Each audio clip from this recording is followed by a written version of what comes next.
is this guy. This guy, Tony Clark. Head of the union, head of the Players Association. And when everybody was done in the Cactus League, then he opened up with his own set of opinions on behalf of the Players Association. His response: the Dodgers are not the evil empire. Baseball teams should emulate what the Dodgers are. He says MLB, all they're talking about right now is dropping hints about a work stoppage or a lockout. Shouldn't they be talking about improving the game? He says, as the game has moved forward to record revenues, record TV ratings, record attendance, MLB's doing nothing but talking in negatives. Tony Clark throwing beanballs at Major League Baseball. He said, do you know 22 teams going to spring training reduce their payroll?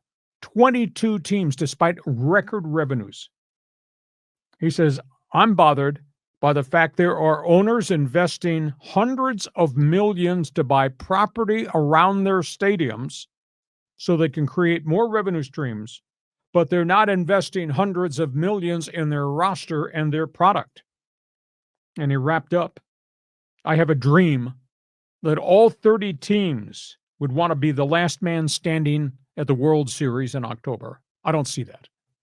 Tony Clark just spraying hits to all fields as it relates to baseball. Go ahead, John. Yeah, that's what a union rep should do. You know, they should be fighting for getting the best they can for their players. But invoking Martin Luther King in his speech, really? Yeah. I mean, well, okay, all right. You know, I mean, I have a dream too. But really, I mean, how many teams do you think have legitimate World Series aspirations? It's less than half, right? Oh, legitimate? Maybe 5. The ability to get the AL, NLCS, maybe a total of 10. And again, that's very fluid because that's based on, do guys stay healthy or do guys break down? Yeah. Do you have a better team on your DL than you have on your active roster? What's the status of your roster by the time you get to the 1st of October and the real baseball season kicks in, postseason? Can you help yourself at the last minute at the trade deadline? Does that come into that play? What happens August 1st? So, I mean, there's a whole bunch of things that make pennant race opening day very fluid from what pennant race might be at the trade deadline versus pennant race at the 1st of October. And then it's who's hot, who's not, who's healthy, who's not once you get to postseason. And then there's the experience factor.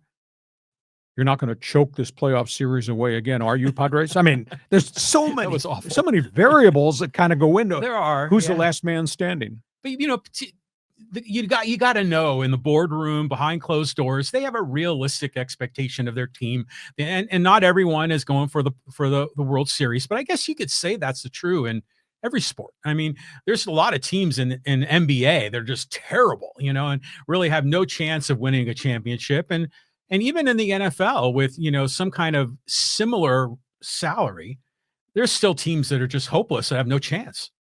So you're getting off the Washington Wizards 6-44 bandwagon? Yeah, the Wizards. That's a good example. How are the Hawks doing this year? They're having a rough go too, aren't they? There's a lot of people having bad seasons in the NBA. Okay, you're into baseball. I covered all these press conferences. I want you to respond to what Manfred said, to what Scott Boras said, what Tony Clark had to say. Pile in, pile on if you want right now. There is no excuse for everybody that's with us on live stream. There's no excuse for a baseball fan not to have an opinion. That's why we created the Fans Forum box for you. One other